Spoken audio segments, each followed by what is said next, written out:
শীতের মরশুম চলছে, পিঠে পুলি না বানালে হয় বলো তো? সেজন্য আজকে বানাবো এক ধরনের পিঠে।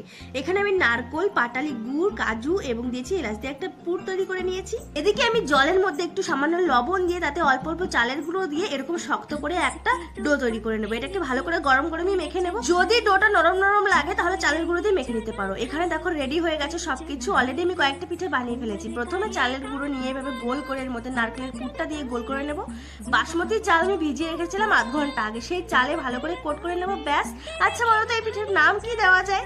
পরে বলছি। এখানে দেখো একদম মোমোর মতন করে স্টিম করে নেব।